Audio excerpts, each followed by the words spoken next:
आज मैं बात करना चाहूँगा कि how natural is breast after fat transfer to the breast. जब हम ब्रेस्ट ऑगमेंटेशन करते हैं तब जो एक शेप आती है वो कितनी नेचुरल होती है, तो इस बारे में हम थोड़ा बात करेंगे। देखिए, जो फैट ट्रांसफर होता है, पहले आप ये समझ लीजिए कि ब्रेस्ट में क्या होता है। ब्रेस्ट में ग्लैंड होती है और फैट होता है, और जब हम अब उसमें फैट ऐड कर रहे हैं तो ये है कि एक्स्ट्रा फैट आ गई, लेकिन फैट आपकी अपनी ही बॉडी की है, तो वो वही स्मूथनेस देती है जो कि एक नॉर्मल ब्रेस्ट देती है। क्योंकि नॉर्मल ब्रेस्ट में भी फैट और ग्लैंड दो चीज़ें होती है, तो हम फैट ऐड कर रहे हैं तो उसमें बिल्कुल ही नेचुरल शेप देगी वो फैट आपको।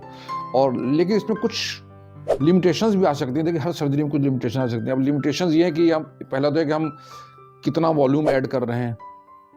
वॉल्यूम जो हम ऐड करते हैं उसमें से 30 to 40%, 50% तक डिजॉल्व भी हो सकता है, तो आपको एक सेकंड सिटिंग के लिए तैयार रहना पड़ता है। तो पहली चीज़ ये है। तो अगर पेशेंट की एक्सपेक्टेशंस ये हैं कि एक ही बार में मैं बिल्कुल बढ़िया वो प्रोजेक्शन पा लूँगी जो कि इम्प्लांट के बाद आता है, तो वो शायद पूरी ना हो पाए।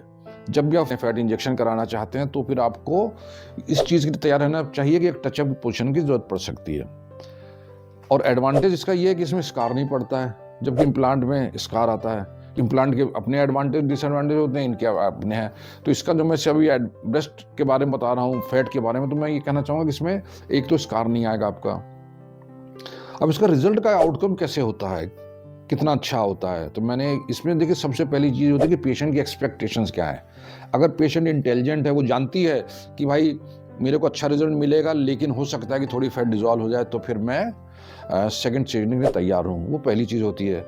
दूसरा होता है कि आपके सर्जन का एक्सपीरियंस कैसा है, आपके पास एक्सपीरियंस सर्जन है कि नहीं जिसने इस तरह के केसेस किए हैं। तो अगर सर्जन का एक्सपीरियंस अच्छा है तो वी कैन एक्सपेक्ट कि वो थोड़ा अच्छा रिजल्ट देगा बनिस्बत दूसरों के। ये एक एक्सपीरियंस की बात होती है। तो लेकिन कोई भी अदर क्वालिफाइड सर्जन से वो भी अच्छा रिजल्ट देते हैं, ऐसी कोई बात नहीं है। लेकिन ये एक सेकंड फैक्टर हो जाता है। और थर्ड फैक्टर होता है कि क्वालिटी ऑफ फैट कैसी है। तो आप अगर आपका सर्जन एक्सपीरियंस है तो वो आपको एक अच्छी क्वालिटी की फैट निकाल के दे सकेगा। ब्रेस्ट में डालेंगे तो उसको इंजेक्ट कर सकेंगे। तो जो मेरा टॉपिक ये था कि भाई आपको एक्सपेक्टेशंस कैसी रखनी चाहिए, तो मैं ये चाहता हूँ कि आपको अच्छा प्रोजेक्शन मिल जाएगा। उतना शायद अच्छा ना मिले जो कि इम्प्लांट में मिलता है, लेकिन उसके लिए आपको थोड़ी पेशेंस रखनी पड़ेगी। अगर थोड़ा डिजॉल्व होती है तो आपको सेकंड सेटिंग तैयार रहना पड़ेगा। एक एक्सपीरियंस सर्जन के पास आप जाइए जो कि आपकी मदद कर सके इसमें, और नेचुरली ही विल टेक केयर कि भाई आपको एक अच्छी क्वालिटी की फैट भी दे सकें। तो ये कुछ फैक्टर्स होते हैं जिससे कि आपके जो प्रोजेक्शन ऑफ द ब्रेस्ट जो है, ऑगमेंटेशन, साइज ऑफ ब्रेस्ट जो बढ़ाने में कम फैट यूज़ करते हैं, उससे वो रिजल्ट को अफेक्ट कर सकता है। तो मुझे उम्मीद है कि मैं कुछ जो चीज़ें कन्वे करना चाहता था कोई नए टॉपिक पे, मैं आपके साथ कन्वे कर सका हूँ। और अगर आप इससे रिलेटेड और भी कोई प्रश्न पूछना चाहें, कोई शंका हो, तो आपका स्वागत है, आप हमारी टीम से संपर्क करें। हमेशा की तरह मैं बड़ी खुशी होगा आपको किसी भी प्रश्न का उत्तर देना है। और अगर आपको वीडियो पसंद आया तो कृपया से लाइक और सब्सक्राइब करना ना भूलें। Thank you very much.